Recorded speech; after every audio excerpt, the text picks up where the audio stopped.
വരുന്ന നിയമസഭാ തെരഞ്ഞെടുപ്പ് ഏത് മുന്നണിയെ എടുത്തു പരിശോധിച്ചാലും അതിജീവനത്തിന്റെ പോരാട്ടം തന്നെയാണ്.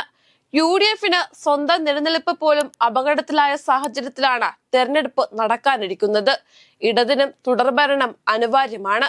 BJPക്ക് കരുത്തുകാട്ടാൻ പറ്റിയ സാഹചര്യവുമാണ്. പരമാവധി ഇപ്പോൾ കയ്യിലുള്ള മണ്ഡലങ്ങൾ ഉറപ്പുവരുത്തുവാനും നഷ്ടപ്പെട്ടു പോയവയെ തിരികെ പിടിക്കാനുമാണ് മുന്നണികൾ ശ്രമിക്കുന്നത്. CPMന് വലിയ സ്വാധീനമുള്ള നിയമസഭാ മണ്ഡലങ്ങളിൽ ഒന്നാണ് ആലപ്പുഴ ജില്ലയിലെ അമ്പലപ്പുഴ. ആലപ്പുഴ മുനിസിപ്പാലിറ്റി വാർഡ് 20 മുതൽ 44 വരെയും അമ്പലപ്പുഴ വടക്ക്, അമ്പലപ്പുഴ തെക്ക്, പുന്നപ്ര വടക്ക്, പുന്നപ്ര തെക്ക്, പുറക്കാട് എന്നീ ഗ്രാമപഞ്ചായത്തുകളും ചേർന്നതാണ് അമ്പലപ്പുഴ നിയമസഭാ മണ്ഡലം. CPM മുതിർന്ന നേതാവ് G. സുധാകരൻ 2006 മുതൽ 2016 വരെ അടുപ്പിച്ച് വിജയിച്ചു കയറിയ മണ്ഡലം കൂടിയാണിത്. 2021 തെരഞ്ഞെടുപ്പിൽ CPMന്റെ H. സലാം 61,365 വോട്ടിന്റെ ഭൂരിപക്ഷത്തിലാണ് നിയമസഭയിലേക്ക് ജയിച്ചു കയറിയത്. കോൺഗ്രസിന്റെ സ്ഥാനാർത്ഥിയായിരുന്ന M. ലിജു 50,240 വോട്ടാണ് നേടിയത്. CPMന് സേഫ് മണ്ഡലമായിരുന്നു കഴിഞ്ഞ തെരഞ്ഞെടുപ്പുകളിലെല്ലാം അമ്പലപ്പുഴ. എന്നാൽ ആലപ്പുഴ CPM നേതൃത്വത്തിൽ നിലനിൽക്കുന്ന വിഭാഗീയത വരുന്ന തെരഞ്ഞെടുപ്പിൽ അമ്പലപ്പുഴ മണ്ഡലത്തിലും പ്രതിഫലിക്കുമെന്നാണ് രാഷ്ട്രീയ നിരീക്ഷകർ ചൂണ്ടിക്കാണിക്കുന്നത്. ഹരിപ്പാട് ചേർന്ന ജില്ലാ സമ്മേളനത്തിൽ മുഖ്യമന്ത്രി പിണറായി വിജയൻ ജില്ലയിലെ നേതൃത്വത്തിൽ നിലനിൽക്കുന്ന വിഭാഗീയത സംബന്ധിച്ച് വിമർശനം ഉന്നയിച്ചിരുന്നു. ജില്ലാ സമ്മേളനത്തിൽ പ്രതിനിധികളോട് മാത്രമായി സംസാരിക്കുമ്പോഴായിരുന്നു വിഭാഗീയതയിലും വോട്ട് ചോർച്ചയിലുമുള്ള അതൃപ്തി പിണറായി പ്രകടിപ്പിച്ചത്. വിഭാഗീയതയുടെ തുരുത്തുകൾ ആലപ്പുഴ ജില്ലയിൽ ഇനിയും അവശേഷിക്കുന്നു എന്ന പരാമർശം എറണാകുളത്തെ കഴിഞ്ഞ സംസ്ഥാന സമ്മേളന റിപ്പോർട്ടിലും ഉണ്ടായിരുന്നു.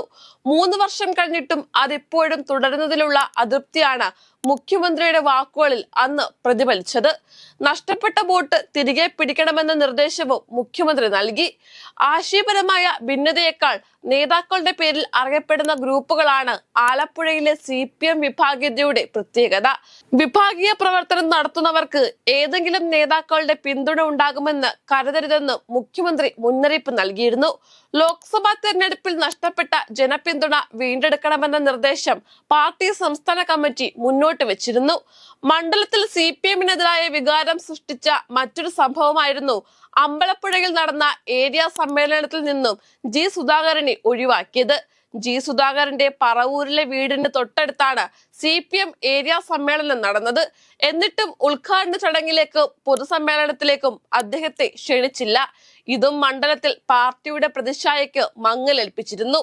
ഇത്തരത്തിൽ ജില്ലയിലെ CPM നേതൃത്വത്തിലെ പടലപ്പിണക്കങ്ങൾ തെരഞ്ഞെടുപ്പിൽ പ്രതിഫലിച്ചാൽ CPMന്റെ ഉറച്ച മണ്ഡലമായ അമ്പലപ്പുഴ ഇടതിന് നഷ്ടമാകുമോ എന്ന ആശങ്ക ജില്ലയിലെ തന്നെ നേതാക്കൾ പങ്കുവെക്കുന്നുണ്ട്.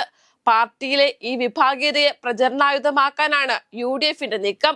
അമ്പലപ്പുഴയിൽ കോൺഗ്രസ് ഇത്തവണയും പരിഗണിക്കുക സംഘടനാ ചുമതലയുള്ള KPCC general secretary M. ലിജുവിനെയാകും. KC വേണുഗോപാലുമായി അടുത്ത ബന്ധമുള്ള നേതാവാണ് ലിജു. മാത്രവുമല്ല, ചെറുപ്പവും ജനസ്വീകാര്യതയും അദ്ദേഹത്തിന് അനുകൂലമായ ഘടകങ്ങളാണ്.